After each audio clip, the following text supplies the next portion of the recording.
ವಂಚಿಸಿದ್ದಕ್ಕೆ ಕಾಂಗ್ರೆಸ್ ಮುಖಂಡನಿಂದ ಇದೆಂಥ ಕೋಪ.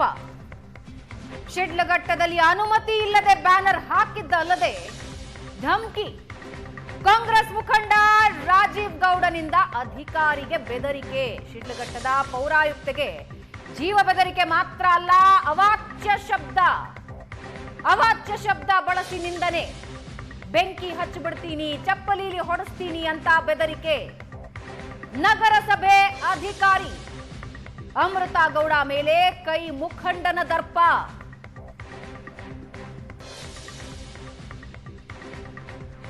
ಬ್ಯಾನರ್ ತೆಗೆಸಿದ್ರೆ ಬೆಂಕಿ ಹಚ್ಚಿಸ್ಬಿಡ್ತೀನಿ, ಜನಾನ ಕರ್ಕೊಂಡು ಬಂದು ಚಪ್ಪಲೀಲಿ ಹೊಡೆಸ್ತೀನಿ ಅಂತ ಕೈ ನಾಯಕನ ದರ್ಪ. ಪರ್ಮಿಷನ್ ತಗೊಂಡಿಲ್ಲ, ಸರಿಯಾಗಿ ಬ್ಯಾನರ್ ಹಾಕಿಲ್ಲ, ಬ್ಯಾನರ್ ಅಪಘಾತಕ್ಕೆ ಕಾರಣವಾಗಬಹುದು ಅಂದ್ರೆ ಅದಕ್ಕೆ ಅವಾಚ್ಯ ಶಬ್ದಗಳಿಂದ ನಿಂದಿಸಿ ಬೆದರಿಕೆ.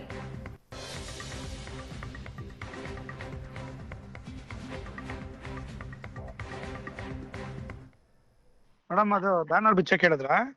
ಇಲ್ಲ ಸರ್, ಅದು ಒಂದ್ ಬ್ಯಾನರು ಆ ರೋಡ್ ಕೋಟೆದಲ್ಲಿ ಮಧ್ಯದಲ್ಲಿ ಹಾಕ್ಬಿಟ್ಟಿದ್ರಂತೆ. ಅದೇನೋ ಗಾಡಿಗಳಿಗೆ ಗುದ್ಕೊಂಡ್ ಹೋಗ್ಬಿಟ್ಟಿದ್ದಾರೆ, ಅವ್ರು ಯಾರೋ ಪಬ್ಲಿಕ್ ಕಂಪ್ಲೇಂಟ್ ಮಾಡ್ತಾ ಇದ್ರು ಅನ್ಬಿಟ್ಟು ನಾನು ಅಪ್ಸರ್ ಅವ್ರಿಗೆ ಹೇಳಿದ್ದೆ, ಸರ್ ಒಂಚೂರು ಸೈಡ್ ಅಲ್ಲಿ ಕಟ್ಕೊಳಕ್ ಹೇಳಿ. ಬ್ಯಾನರ್ ಏನೋ ಬಿಚ್ಚಿದಿರಿ ಅಂತಂದ್ರೆ ಬಂದ್ ಬೆಂಕಿ ಹಚ್ಚಿಬಿಡ್ತೀನಿ ಅಷ್ಟು ಹೇಳಿದೀನಿ. ನಾನು ಇನ್ನ ಒಳ್ಳೆತನ ನೋಡಿದೀನಿ, ಕೆಟ್ಟತನ ನೋಡಿಲ್ಲ. ಸರ್ ಒಂದ್ ನಿಮಿಷ, ಬ್ಯಾನರ್ ಬಿಚ್ಬಿಟ್ಟದು ಆಫೀಸ್ ಅಲ್ಲಿ ಇದೆ ಸರ್, ಅದನ್ನ ಮಧ್ಯದಲ್ಲೆಲ್ಲ ಕಟ್ಟಿದ್ದಾರೆ, ಆಕ್ಸಿಡೆಂಟ್ ಆಗಿದೆ ಅಂತೆ. ತರ ತಿಳ್ಕೊಂಬೇಡಿ ನನ್ಗೆ. ಸರ್ ಒಂದ್ ನಿಮಿಷ ಕೇಳಿ, ಅದು ಆಕ್ಸಿಡೆಂಟ್ ಆಗಿದೆ ಸರ್, ಪಬ್ಲಿಕ್ ಇಂದ ಕಂಪ್ಲೇಂಟ್ ಬಂದಿದೆ. ಕಂಪ್ಲೇಂಟ್ ಬಂದ್ರೆ ಬ್ಯಾನರ್ ಹೆಂಗ್ ಕೀಳ್ತೀರಿ? ಬ್ಯಾನರ್ ಕಿತ್ತಿಲ್ಲ ಸರ್, ತೆಗ್ಬಿಟ್ಟು ಅದು ಆಫೀಸ್ ಅಲ್ಲಿ ಇಟ್ಟಿದ್ದಾರೆ. ನಾನು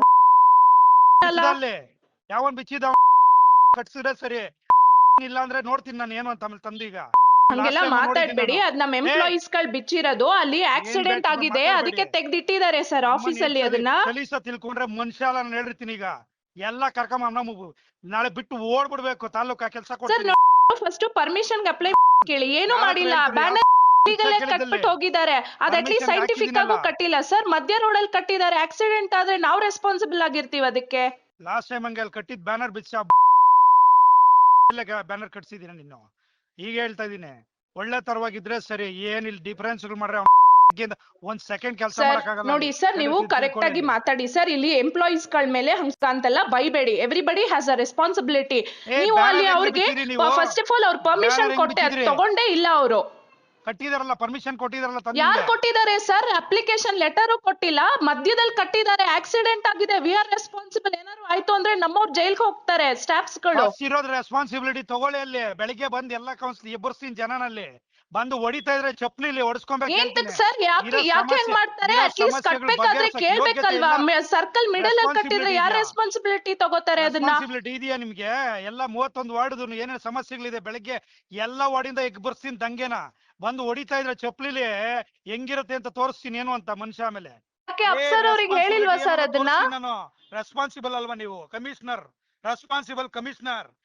ಬೆಳಗ್ಗೆ ಹೇಳ್ತೀನಿ, ಒಂದು ಬ್ಯಾನರ್ ಪರ್ಮಿಷನ್ ಇದ್ರೆ ಹುಚ್ಚ ಅನ್ಕೊಂಡ್ಬಿಟ್ಟಿದೀರ ನನ್ಗೆ. ಯಾವನ್ಗೋ ಕೈಗೊಂಬೆ ನೋಡಿ ಸರ್, ನೀವು ಯಾಕೆ ಹಿಂಗ್ ಮಾತಾಡ್ತಾ ಇದ್ದೀರಾ ನನಗೆ ಗೊತ್ತಾಗ್ತಾ ಇಲ್ಲ. ರೆಸ್ಪಾನ್ಸಿಬಲ್ ಅಲ್ವೇನ್ರಿ ನೀವು?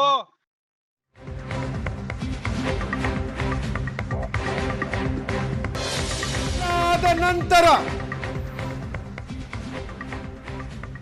ರಾಜೀವ್ ಗೌಡ ಮುನ್ಸಿಪಲ್ ಕಮಿಷನರ್ ಕ್ಷಮೆ ಕೋರಿತು. ಕೋಪದಲ್ಲಿ ಮಾತಾಡ್ಬಿಟ್ಟೆ ಅಂತ.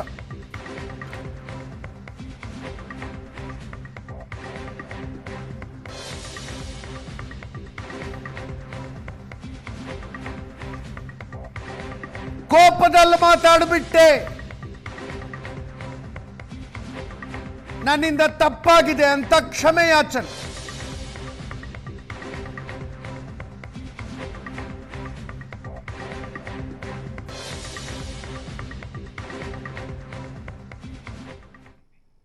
ನಾನೀಗ ಹೇಳ್ತಿದ್ದೀನಿ, ಅವ್ರು ನನಗೆ ಬ್ರದರ್ಲಿ ಹೇಳ್ತಿದ್ದಾರೆ.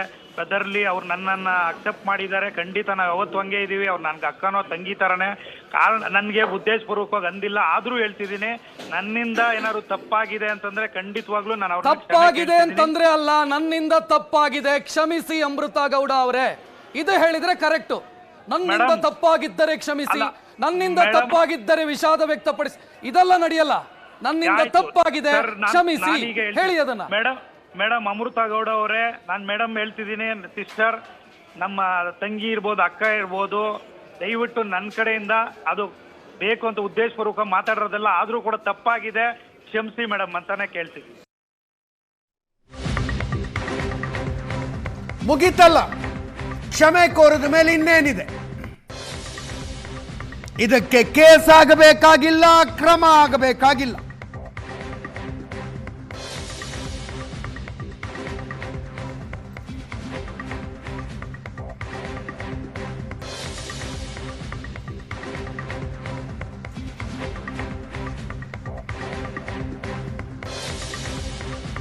ಕ್ರಮ ಆಗಬೇಕು ಅಂತ ಶಿಡ್ಲಘಟ್ಟದ ಶಾಸಕರು, ಬಿಜೆಪಿ ನಾಯಕರುಗಳು ಆಗ್ರಹಿಸ್ತಾರೆ.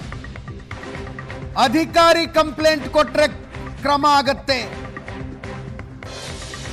ಅಧಿಕಾರಿ ಕಂಪ್ಲೇಂಟ್ ಕೊಡೋದಿಲ್ಲ.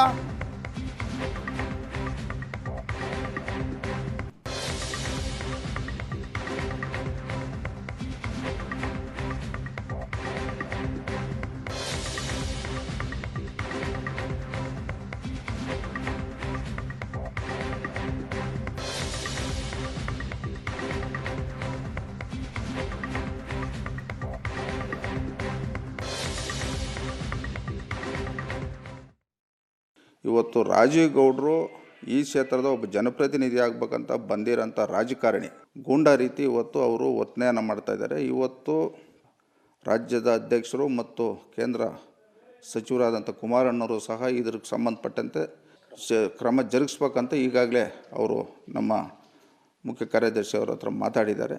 ನಮ್ಮ ಪಕ್ಷದ ಮುಖಂಡರುಗಳು ಇವತ್ತು ಅವ್ರ ಮೇಲೆ ಈಗಾಗಲೇ ಒಂದು ಪ್ರಕರಣ ದಾಖಲೆ ಮಾಡಿಸಿ ಇವತ್ತು ಅವ್ರನ್ನ ಕೂಡಲೇ ಅವ್ರನ್ನ ಅರೆಸ್ಟ್ ಮಾಡಿ ಅವ್ರಿಗೆ ಜೈಲು ಕಳಿಸ್ತಕ್ಕಂಥ ಒಂದು ಸೂಚನೆಯನ್ನು ಸಹ ನಾನು ಸಂಬಂಧಪಟ್ಟಂಥ ಪೊಲೀಸ್ ವರಿಷ್ಠ ಅಧಿಕಾರಿಗಳಿಗೂ ಮತ್ತು ತಾಲೂಕಿನ ಪೊಲೀಸ್ ಅಧಿಕಾರಿಗಳಿಗೂ ನಾನು ಈಗಾಗಲೇ ಸೂಚನೆಯನ್ನು ಕೊಟ್ಟಿದ್ದೀರಿ. ನಾನು ಜಿಲ್ಲಾಧಿಕಾರಿಗಳಿಗೂ ಇದು ವಿಚಾರ ಮಾತಾಡಿದೆ. ಅವ್ರಿಗೂ ಏನು ಕಾನೂನು ರೀತಿಯ ಏನು ಕ್ರಮ ಆಗಬೇಕು ಅದನ್ನು ನೀವು ನಿರ್ದಾಕ್ಷಿಣ್ಯವಾಗಿ ಕ್ರಮ ಆಗಲಿ. ಅದು ಪಕ್ಷ ಮತ್ತೊಂದು ಅಲ್ಲ, ಒಬ್ಬ ವ್ಯಕ್ತಿ ವೈಯಕ್ತಿಕವಾಗಿ ತನ್ನ ಜವಾಬ್ದಾರಿಯನ್ನು ಅರ್ಥಕೊಳ್ಳದಿರ ಆ ರೀತಿ ಹೇಳಿಕೆ ಆ ಥರ ಮಾತಾಡುವಂಥದ್ದು ನಿಜವಾಗ್ಲೂ ತಪ್ಪು. ಪ್ರತಿಯೊಂದು ಸ್ಥಳೀಯ ಸಂಸ್ಥೆಯಲ್ಲೂ ಕೂಡ ಯಾವುದೇ ಈ ಥರ ಬ್ಯಾನರು ಮತ್ತೊಂದು ಆಗಬೇಕಾದ್ರೆ ಅನುಮತಿ ತಗೋಬೇಕು ಅಂತಿದೆ. ಬಹುಶಃ ಅವರಿಗೆ ರಾಜಕೀಯ ಅನುಭವ ಇಲ್ಲ, ಸಾರ್ವಜನಿಕ ಬದುಕಿನ ಅರಿವಿಲ್ಲ. ಒಂದು ರಿಯಲ್ ಎಸ್ಟೇಟು ಉದ್ಯಮದಿಂದ ಬಂದಿರತಕ್ಕಂಥವ್ರಿಗೆ ಬಹುಶಃ ಅಧಿಕಾರಿಗಳ ಜೊತೆ ಯಾವ ರೀತಿ ಮಾತಾಡಬೇಕು, ಕಾನೂನು ಅಂತಕ್ಕಂಥದ್ದು ಏನು, ಕಾನೂನು ಚೌಕಟ್ಟಿನಲ್ಲಿ ಏನೆಲ್ಲ ನಾವು ರಾಜಕಾರಣಿಗಳು ನಾವು ಕೆಲಸ ನಿರ್ವಹಿಸಬೇಕು ಅನ್ನೋಂಥ ಬಹುಶಃ ಜ್ಞಾನ ಇಲ್ಲ ಅಂತ ಕಾಣ್ತದೆ ಅವ್ರಿಗೆ. ನನಗಾಗಲೇ ಕಾನೂನು ರೀತಿಯ ಏನು ದೂರು ಕೊಡ್ತಾರೆ ಅದರ ಮೇಲೆ ಕ್ರಮ ತೆಗೆದುಕೊಳ್ಳಿ. ಅದರಿಂದ ಯಾರು ಇವತ್ತು ನೊಂದಿತರಿದ್ದಾರೆ ಅವರು ದೂರು ಕೊಡಬೇಕಾಗತ್ತೆ. ಯಾಕೆಂದರೆ ಒಬ್ಬ ಅಧಿಕಾರಿ ಅವರು ದೂರು ಕೊಟ್ಟಾಗ ಮಾತ್ರ ಅದನ್ನು ಏನು ಕಾನೂನು ಚೌಕಟ್ಟಿನಲ್ಲಿ ಅವಕಾಶ ಇದೆ ಆ ಒಂದು ನಿಟ್ಟಿನಲ್ಲಿ ಏನು ಕ್ರಮ ಆಗಬೇಕು ಅದನ್ನು ಖಂಡಿತ ಮಾಡ್ತೇವೆ. ಕಾನೂನು ಸುವ್ಯವಸ್ಥೆ ರಾಜ್ಯದಲ್ಲಿ ಸಂಪೂರ್ಣವಾಗಿ ಹದಗೆಡ್ತಾ ಇರತಕ್ಕಂಥದ್ದನ್ನು ಗಮನಿಸಿ ಈ ರೀತಿ ಒಂದು ತೀರ್ಮಾನಕ್ಕೆ ಬರಲಾಗಿದೆ. ಈ ಅಶ್ಲೀಲ ಪದಗಳನ್ನು ಬಳಸಿ ಹೆಣ್ಣು ಮಕ್ಕಳನ್ನ ನಿಂದಿಸ್ತಕ್ಕಂಥದ್ದು, ಜೊತೆಗೆ ದಂಗೆ ಎಬ್ಬಿಸಿಬಿಡ್ತೇನೆ ಅಂದಾಗ ಆ ಪದವನ್ನ ಯಾರೂ ಕೂಡ ಬಳಕೆ ಮಾಡುವಂತಿಲ್ಲ. ಈಗ ನೀವು ಇವರನ್ನ ಜೈಲಲ್ಲಿ ಇಡಬೇಕಾ ಬೇಡವಾ? ಮಾನ್ಯ ಮುಖ್ಯಮಂತ್ರಿಗಳು ತಕ್ಷಣ ಈ ರಾಜೀವ್ ಗೌಡ ಅನ್ನೋರ್ತಕ್ಕಂಥವರನ್ನ ಬಂಧಿಸಬೇಕು. ಎಲ್ಲರನ್ನೂ ಕರೆಸಿ ಚಪ್ಪಲಿಯಲ್ಲಿ ಒಡಿಸ್ತೀನಿ ಅಂತ ಅಧಿಕಾರಿಗೆ ಮಾತಾಡಿದ್ದು. ಅವನು ಯಾವಳು ತೆಗೆದಿದ್ದು ಬ್ಯಾನರು ಅಂದ್ರೆ ಅವರು ಪೌರ ಕಾರ್ಮಿಕರು, ಅವರು ಪರಿಶಿಷ್ಟ ಜಾತಿ ವರ್ಗಗಳೇ ಬರ್ತದೆ. ಅಟ್ರಾಸಿಟಿಯಲ್ಲಿ ಅವರ ಮೇಲೆ ಕೇಸ್ ಹಾಕಬೇಕಾಗುತ್ತೆ. ದಂಗೆ ಅಂದಿದ್ದಕ್ಕೆ ಗೂಂಡಾ ಕಾಯ್ದೆಯಲ್ಲಿ ಅವರನ್ನ ಅರೆಸ್ಟ್ ಮಾಡಬೇಕಾಗುತ್ತೆ. ಕಾಂಗ್ರೆಸ್ನ ಸಂಸ್ಕೃತಿಯನ್ನ ಬಹಳ ಸ್ಪಷ್ಟವಾಗಿ ವ್ಯಕ್ತಪಡಿಸಿದ್ದಾರೆ ಅವರು. ಆದ್ರಿಂದ ಗೂಂಡಾ ಕಾಯ್ದೆಯಲ್ಲಿ ಇವರನ್ನ ಬಂಧಿಸಬೇಕು ಅಂತ ಕೇಳಿ. ಶಿಡ್ಲಘಟ್ಟದ ತಮ್ಮ ಕಾಂಗ್ರೆಸ್ನ ಅಭ್ಯರ್ಥಿಯಾಗಿದ್ದಂತ ರಾಜೀವ್ ಗೌಡ ಅವರು ಮಹಿಳಾ ಅಧಿಕಾರಿಗೆ ಅವಾಚ್ಯ ಶಬ್ದಗಳಿಂದ ಬೈದು ದೊಡ್ಡ ಪ್ರತಿಭಟನೆ ನಡೆಸಿ ಈಗ ದೂರು ಕೂಡ ದಾಖಲು ಮಾಡಿದ್ದಾರೆ ಸರ್ ಅಧಿಕಾರಿಗಳು. ಯಾರೇ ಆಗ್ಲಿ ಕಾನೂನು ಏನಿದೆ ಅದು ಕ್ರಮ ಕೈಗೊಳ್ತದೆ ಬಿಡಿ. ಯಾರೇ ಆಗ್ಲಿ ಕಾನೂನು ಏನಿದೆ ಅದು ಕ್ರಮ ಕೈಗೊಳ್ತದೆ. ಶ್ರೀಮತಿ ಅಮೃತಾ ಗೌಡ ಆ ಅಮ್ಮನಿಗೆ ಬೆಂಕಿ ಹಚ್ತೀನಿ ಅಂತ ಹೇಳವನೆ, ಚಪ್ಪಲಿ ತಗೊಂಡು ಹೊಡಿತೀನಿ ಅಂತ ಹೇಳಿದ್ದಾರೆ. 80% ಜನ ದಲಿತರು, ಅವ್ರಿಗೆಲ್ಲರಿಗೂ ನಾವು ಚಪ್ಪಲಿ ತಗೊಂಡು ಹೊಡಿತೀನಿ ಅಂತ ಹೇಳಿದ್ದಾರೆ. ಶಿಡ್ಲಘಟ್ಟದಲ್ಲಿ ಬಡ ಲೀಡರ್ ರಾಜೀವ್ ಗೌಡ, ಅದು ಅಲ್ಲಿನ ಸಿಬ್ಬಂದಿ ಇದಾರಲ್ಲ, ಯಾರು ಸಿಬ್ಬಂದಿ ಕೆಲಸ ಮಾಡ್ತಾರಲ್ಲ ದಲಿತ ಸಿಬ್ಬಂದಿಯವರು, ಅವರು ಹೋಗಿ ತೆಗೆದಿದ್ದಾರೆ. ಅದಕ್ಕೆ ಪರ್ಮಿಷನ್ ತಗೊಂಡಿಲ್ಲ ಅವನು. ಅವ್ಯಾಚ ಶಬ್ದಗಳು, ಆ ಹೆಣ್ಣು ಮಗಳನ್ನ ಅದೇನೋ ಹೇಳ್ತಾರಲ್ಲ, ಹೆಣ್ಮಕ್ಳಿಗೆ ಏನೋ ಅವಮಾನ ಅಂತಾರಲ್ಲ, ಇದೇ ಅವಮಾನ ಇದೆ ಕಾಂಗ್ರೆಸ್ ಅವರೇ. ಏನಾಗಿದೆ ಶೆಟ್ಲ್ಘಟ್ಟದಲ್ಲಿ ನನಗೆ ಸಂಪೂರ್ಣ ಮಾಹಿತಿ ಇಲ್ಲ. ಆದರೆ ಯಾರೂ ಕೂಡ ಅವಾಚ ಶಬ್ದದಲ್ಲಿ ಮಾತನಾಡೋದಿರ್ಬೋದು, ನಿಂದನೆ ಮಾಡ್ಬೋದು, ಯಾರಿಗೂ ಹಕ್ಕಿಲ್ಲ. ಅಂಥದ್ದು ಏನಾದರೂ ಘಟನೆ ಆಗಿದ್ರೆ ಅದನ್ನು ತನಿಖೆ ಆಗಿ ಸೂಕ್ತ ಕ್ರಮ ತಗೋತೀವಿ. ಆದರೆ ಯಾರಿಗೂ ಕೂಡ ಸಂವಿಧಾನ ಅಥವಾ ಕಾನೂನು ಬೇರೆಯವ್ರನ್ನ ನಿಂದಿಸುವ ಹಕ್ಕು ಕೊಟ್ಟಿಲ್ಲ. ಗೊತ್ತಿಲ್ಲ.